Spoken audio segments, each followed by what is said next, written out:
Olá, pessoal do Nono de Direito. Hoje eu estou aqui para falar para vocês, passar para vocês o conteúdo do ponto 6. O ponto 6 é o último ponto da primeira unidade, é o ponto relativo a conflitos internacionais, soluções pacíficas, arbitragem. Bem, pessoal, esse ponto, ele basicamente se resume o seguinte. Hoje em dia, eu acho que eu já falei isso para vocês, a guerra não é mais uma forma válida de resolução de conflitos para o direito internacional. A única modalidade de guerra admissível para o direito internacional público é a guerra defensiva, ou seja, no qual o Estado ele se defende da agressão de outro Estado.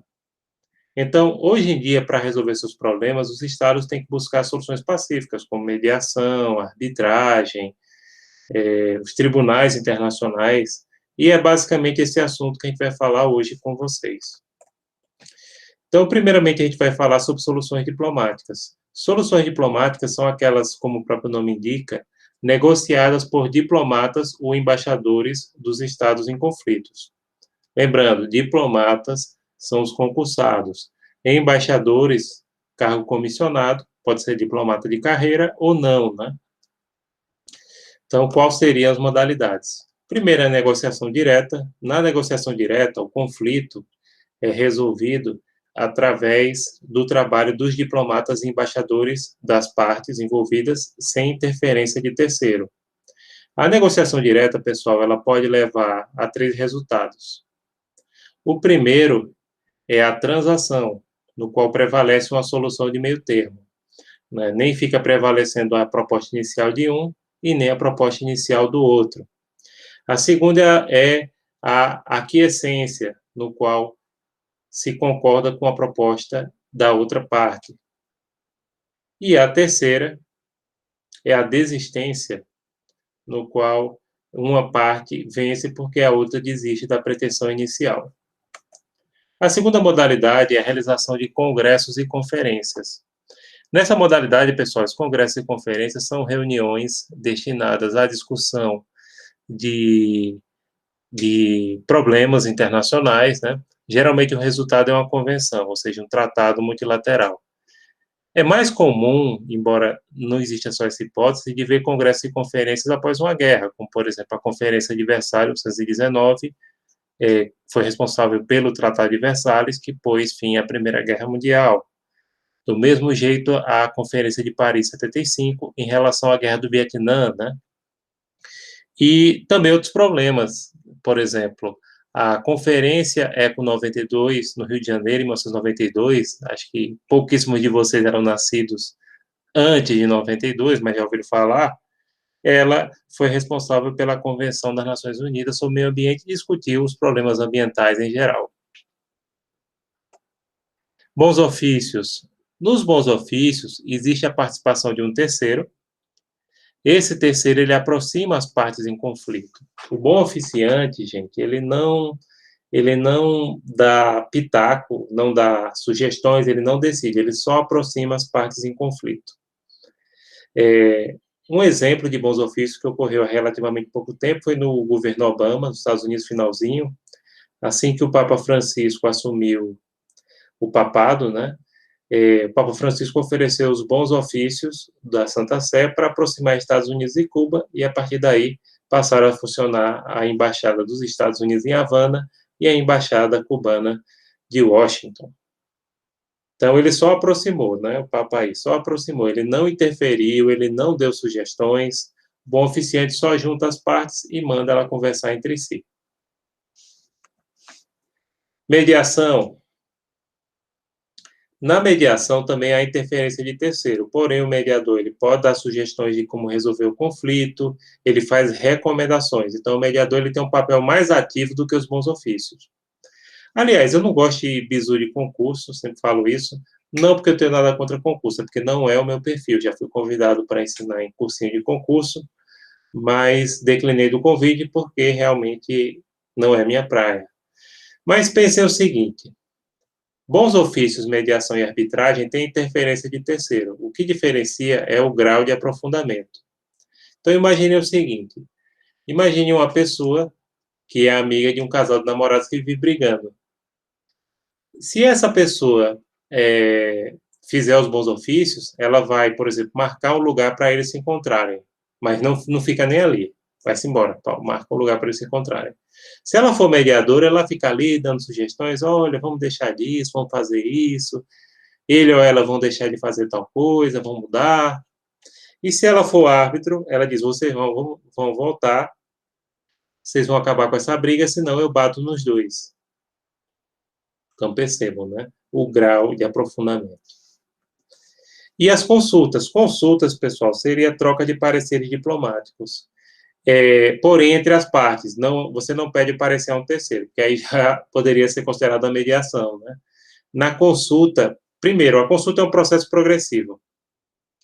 Na consulta, as partes periodicamente se reúnem, trocam esses pareceres, as partes em conflito, entendeu? Elas fazem reuniões periódicas, trocam pareceres diplomáticos. Então, é um processo de acompanhamento e emissão de pareceres. Mas só envolvendo as partes, não envolve terceiro. A conciliação é a mesma coisa que uma mediação. Mesma coisa não, é muito parecido. A diferença é que é coletiva. Geralmente, a conciliação é promovida por uma organização internacional. Essa organização internacional, ela cria uma comissão, e essa comissão vai ser responsável pela conciliação. Caso essa comissão não consiga resolver o problema, ela encaminha para a organização, para o tribunal, faz um inquérito e aí julga e resolve o conflito entre as partes. Porque o inquérito é justamente essa preliminar de instância política ou jurídica elaborada por comissão como conciliação. Então, se a comissão de conciliação não conseguir resolver, aí pode ser julgado numa organização internacional, pode ser julgado também por um tribunal. Aliás, tribunais internacionais são mantidos ou são organizações internacionais.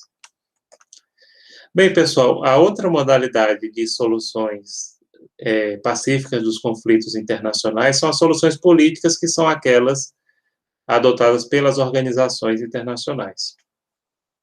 Então, nós temos as decisões dos órgãos políticos da ONU, como a Assembleia Geral e o Conselho de Segurança. Na prática, é o Conselho de Segurança que resolve, porque ele detém poder coercitivo, né? Ele pode aplicar sanções políticas, econômicas e até militares para as partes em conflitos. O problema do sistema ONU é porque o Conselho de Segurança da ONU ele foi desenhado para um sistema internacional de Guerra Fria. O nosso sistema hoje é pós-Guerra Fria. Então, ele tem um anacronismo e existem várias propostas de reforma. Vocês sabem que o Brasil é candidato do Conselho de Segurança da ONU, porém, ainda não foi realizada essa reforma e parece que não vai ser realizada, pelo menos no curto prazo. Mas, sim, tem essa capacidade de resolver os conflitos. Esquemas regionais especializados são aquelas organizações que abrangem um continente ou uma região e podem resolver os conflitos entre os seus Estados-membros. Exemplo, a Organização dos Estados Americanos, OEA, que abrange o continente, todas as Américas, né? A Liga Árabe no Oriente Médio, Norte da África e Ásia, né? Ali a parte mais ocidental da Ásia. E tem outros também, como a Organização da Unidade Africana, entre outras entidades de caráter regional. A Unasul, apesar dela estar esvaziada, mas a proposta era essa, de ser uma entidade de alcance regional para resolver conflitos.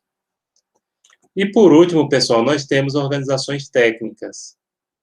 O caso mais famoso de organização técnica que resolve conflitos internacionais é a OMC, a Organização Mundial do Comércio, que até o final do ano passado era dirigida por um brasileiro, um diplomata muito competente, chamado Roberto Azevedo. Agora, ele pediu para sair, né, já no finzinho do mandato, nem esperou. Teve problemas em relação ao governo Trump, etc. E aí foi substituído por uma nigeriana. Bem, pessoal, a Organização Mundial do Comércio ela tem, né, um mecanismo bem interessante, técnico, para resolver pendências ligadas ao comércio internacional, quando existe, por exemplo, subsídios às exportações ou importações, ele resolve. O Brasil já ganhou causas, já perdeu causas ali. Então, aí é um exemplo de organização técnica. Existem outras também, como, por exemplo, a Organização da Aviação Civil Internacional, tem outra organização que trabalha com a questão de trânsito marítimo, a aviação civil internacional, obviamente, é trânsito aéreo, né, questão de aeroportos, etc. Então, essas organizações técnicas, algumas também têm mecanismos de resolução pacífica dos conflitos internacionais. A terceira modalidade são as soluções judiciárias, que abrange a arbitragem e os tribunais internacionais. Primeiramente, vamos falar da arbitragem, né?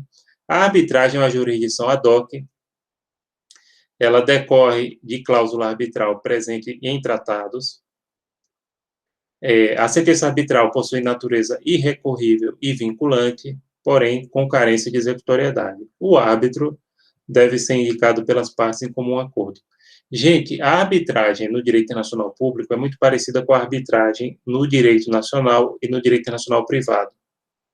Tem algumas diferenças básicas. A gente vai comentar aqui. Aliás, uma principal, né? Primeiramente, é a jurisdição ad hoc, isso é igual, ou seja, o árbitro ele não possui investidura, ele é o juiz para aquela causa. Ela decorre dessa cláusula arbitral presente em tratados, pode ser num tratado específico ou pode ser um tratado em geral. Tá? Mas a cláusula arbitral, do mesmo jeito que no direito nacional e no privado, ele afasta a interferência do judiciário. A sentença arbitral, da mesma forma que no direito interno, é irrecorrível e vinculante, né?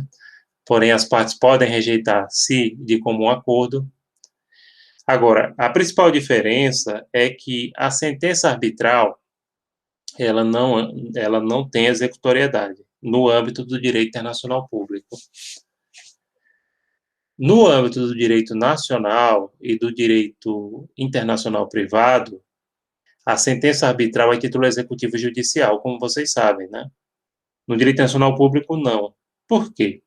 Devido a uma questão aí de soberania e também porque, como todo Estado ele tem poder sancionador, tanto o árbitro quanto a outra parte prejudicada, ela pode diretamente executar, através dos seus órgãos, inclusive coercitivos, aquela sentença em face do outro Estado. Então, se o Estado descumpre uma sentença arbitral, ele pode diretamente sancionar o outro Estado, entenderam? Então, praticamente não há necessidade.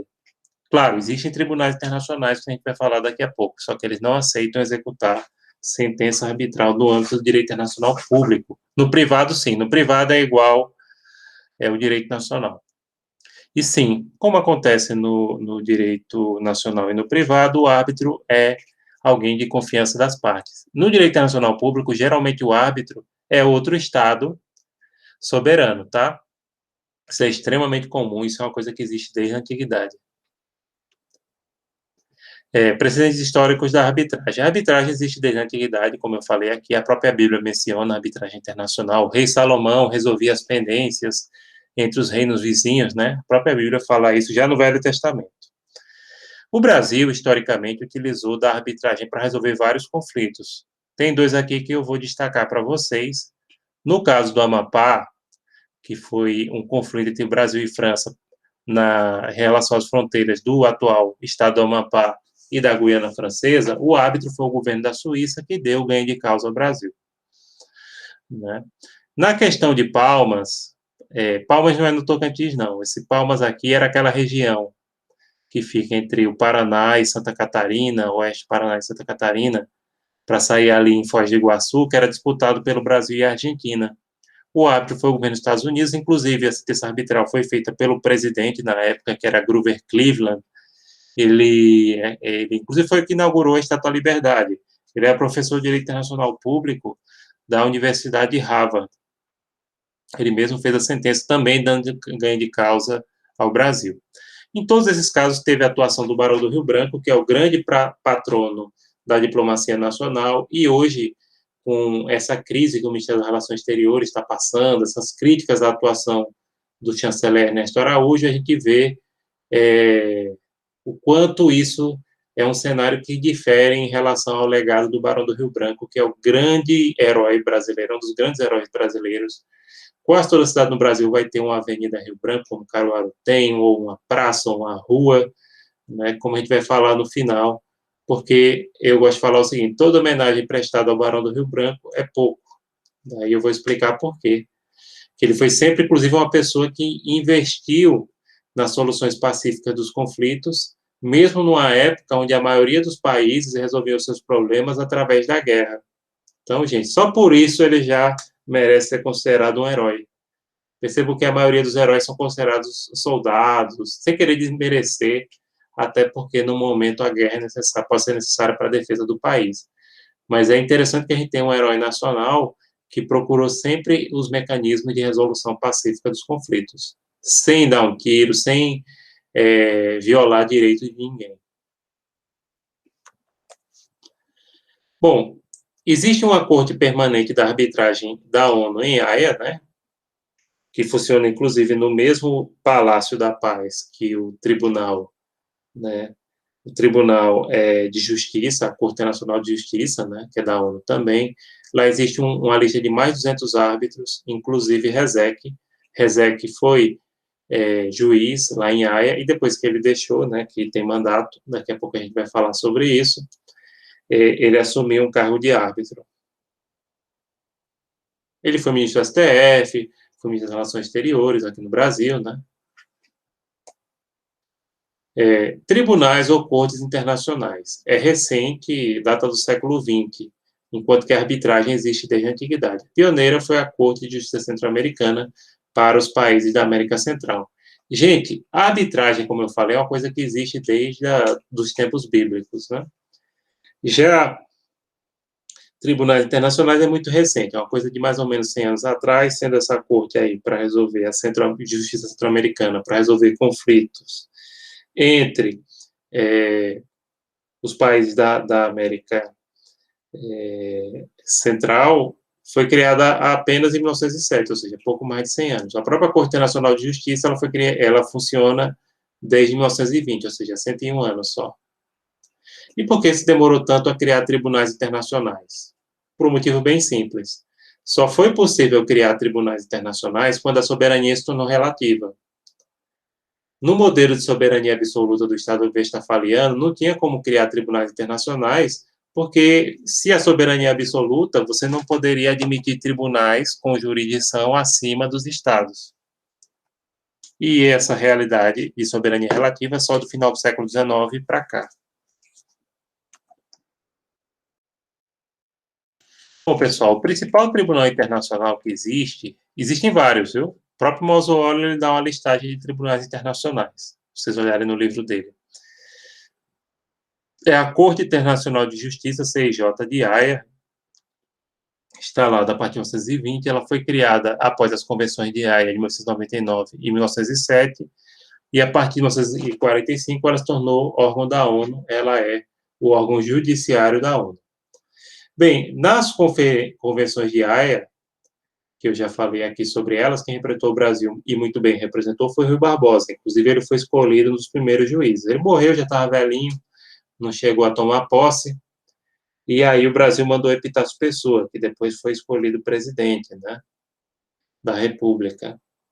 Epitácio Pessoa era professor de Direito Internacional Público não era universidade, a Faculdade de Direito do Recife, nesse tempo tinha universidade, que foi lá onde eu terminei meu doutorado, é aquela faculdade velha mesmo, lá da Rua do Hospício, né, no centro de Recife, perto da Câmara de Vereadores, vocês conhecem. Quem conhece Recife sabe do que eu estou falando.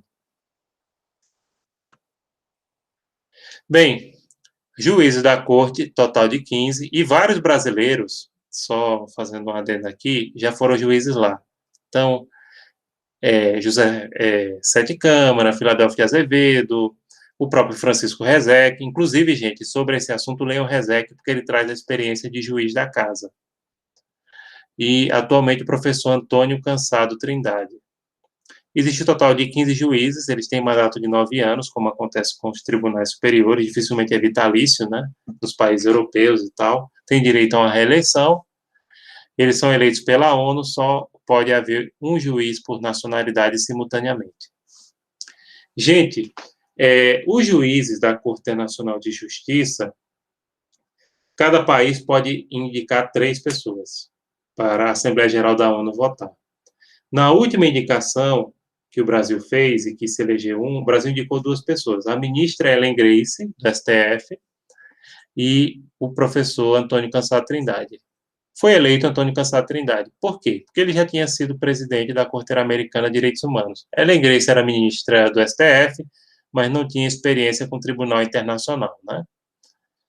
Então, por isso que ele foi escolhido. Sim, você só pode indicar uma pessoa que tenha qualificação suficiente para ocupar o mais alto tribunal do seu país. Inclusive, é o caso de Ellen Grace, que já tinha, e mesmo do Rezec, né, que já tinha sido ministro do STF.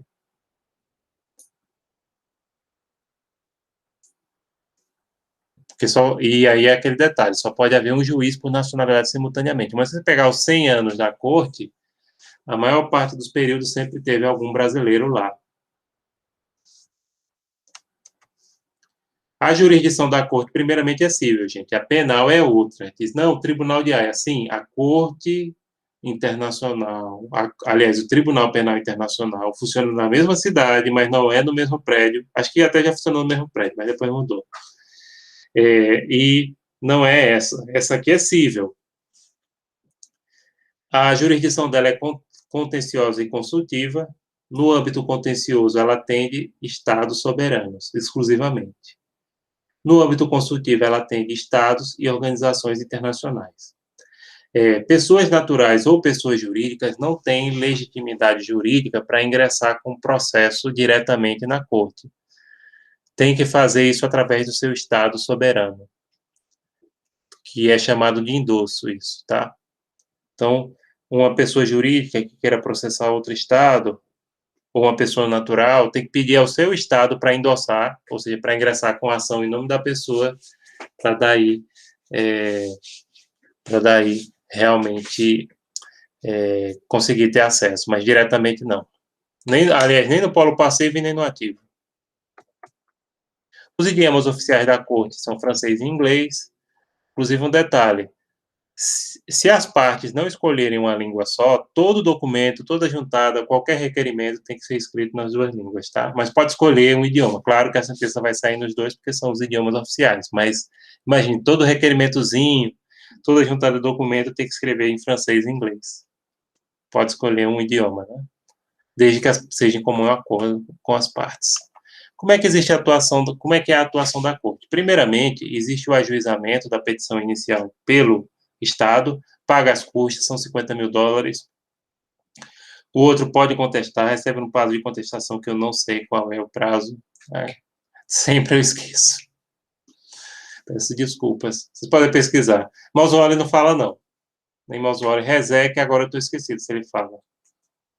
Eita, desculpa, gente. Os estados podem celebrar tratado bilateral fixando a avença para a corte, aí, nesse caso, o conflito tem que ser resolvido pela corte, que é você usar ela de foro de eleição. O réu não pode se recusar submetido a tratado ou cláusula de jurisdição obrigatória facultativa. Essa é a cláusula Rui Fernandes, se eu não me engano. Se eu não me engano, não. É a cláusula Rui Fernandes, foi criada por um jurista brasileiro. E por que cláusula de jurisdição obrigatória? Essa cláusula de jurisdição obrigatória seria escolhendo a Corte Nacional de Justiça, gente, como foro competente, tá? E aí, ela perceba o seguinte, não é obrigatório que o Estado escolha a Corte como foro competente, por isso que é facultativa. Porém, se escolher, se torna obrigatória, ou seja, ela é facultativa até ser escolhida. Após ser escolhida, essa cláusula, que é o foro de eleição, ela se torna obrigatória. A sentença é chamada de acórdão por ser coletiva e tem natureza definitiva e obrigatória. Há pouco tempo, inclusive, caiu a questão na OAB se caberia recurso da Corte Internacional de Justiça para o Conselho de Segurança da ONU. Não, não cabe recurso. Agora, o Conselho de Segurança da ONU ele pode aplicar sanções aos estados que desrespeitarem as decisões da Corte Internacional de Justiça. O acórdão, ele, como eu disse, ele pode ser executado através de denúncia ao Conselho de Segurança da ONU, que aplicará sanções à parte que desrespeitar as determinações da Corte Internacional de Justiça. Não é que caiba recurso, ele aplica sanções só ao Conselho de Segurança da ONU. Bem, pessoal, para encerrar, eu vou falar um pouquinho sobre essa grande figura da história brasileira, o Barão do Rio Branco, José Maria da Silva Paranhos Júnior. Ele nasceu em 1845 e faleceu em 1912. O Barão do Rio Branco é o grande patrono da diplomacia brasileira. essa figuraça, inclusive era uma figura muito popular. Ele morreu no Carnaval de 1912, parou o Carnaval do Rio de Janeiro, voltou a 15 dias depois, durante a quaresma, voltou o Carnaval, fizeram até marchinha de Carnaval, dizendo que era melhor ele ter morrido. Aliás, era melhor ter morrido o presidente da República, que era o Marechal Hermes da Fonseca, do que o Barão. O Barão do Rio Branco, gente, mesmo sendo um monarquista de carteirinha, ele foi ministro durante 4 governos republicanos. Porque ele dizia que o que importava era ele servir o Brasil, certo? Não importava o regime. E, inclusive, o Rui Barbosa, né, mandou um ofício para ele, assim que a República foi proclamada, notificando: senhor José Maria da Silva Paranhos Júnior, fique ciente que os títulos de nobreza foram abolidos pelo decreto número 1, acho que era o número 1 de 1889. Aí ele botou embaixo: ciente, Barão do Rio Branco. Mas isso, gente, não era porque ele era um amostrado, não era porque ele gostava de aparecer. É porque ele queria homenagear o pai dele, que era o Visconde do Rio Branco, e foi primeiro-ministro do Império várias vezes. E também porque ele achava que o melhor regime para o Brasil era a monarquia. Mas, como eu disse, para ele o que importava era servir o Brasil, não importava o regime.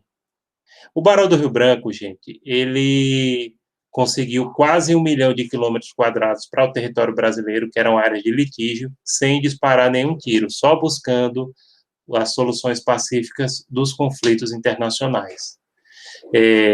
Praticamente todos os problemas de fronteira que o Brasil tinha foram resolvidos por ele, de forma pacífica, como eu disse, respeitando os direitos dos países vizinhos, e ele deixou princípios que até hoje a diplomacia brasileira segue, apesar dessa passagem aí desse último chanceler, que inclusive alguns princípios de Rio Branco ele não seguia, mas esses princípios são norteadores para a política externa brasileira. Por exemplo, um dos princípios: o Brasil procura se relacionar bem e resolver pacificamente os conflitos com os países vizinhos.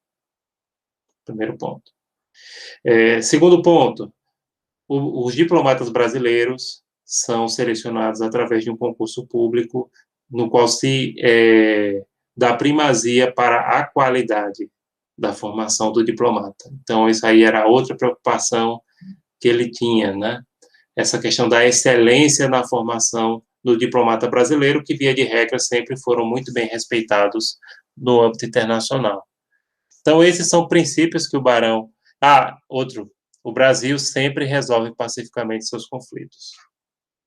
Então, percebam, 3 grandes princípios: o Brasil se relaciona bem com os estados vizinhos, a preocupação na formação do diplomata brasileiro, que, vocês sabem, ele, além de passar por um dos concursos mais difíceis, ele faz um cursinho preparatório, no sentido de dar excelência a essa formação. E a terceira: o Brasil sempre resolve pacificamente os conflitos. No caso do Acre, por exemplo, que era território boliviano, ocupado por seringueiros, a maioria nordestinos, que tinham fugido da seca,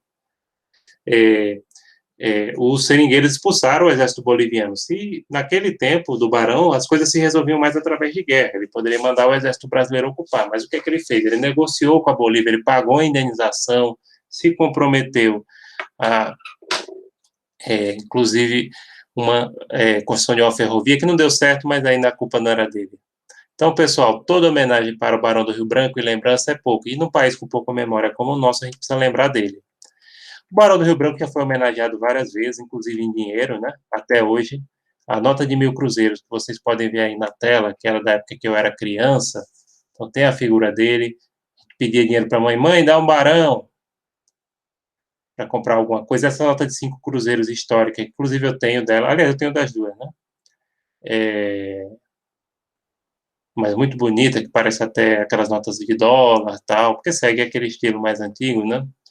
Então, também, essa primeira geração de cruzeiros, né? E até hoje, que pouca gente se lembra disso, a maioria dos alunos não se lembram, a figura do Barão do Rio Branco está na moeda de 50 centavos de real, que está vigente até hoje, né? Desde 98. Enfim, pessoal, basicamente é isso, as referências são aquelas mesmas, o livro do Ildebrando Dacioli, atualizado por Paulo Borba Casella, Manual de Direito Internacional Público, o livro do Valério Mazzuoli, Curso de Direito Nacional Público, e o livro do Rezec, Direito Nacional Público. Sobre a Corte Nacional de Justiça, eu recomendo o Rezec, porque ele foi ministro, ele traz, inclusive, de vez em quando, ele até cita a jurisprudência da própria Corte e de casos que ele tenha trabalhado. Ele é quem fala melhor sobre a Corte Nacional de Justiça. E, bom, é isso, pessoal. Muito obrigado pela atenção de vocês que puderam me acompanhar aqui, e até a próxima.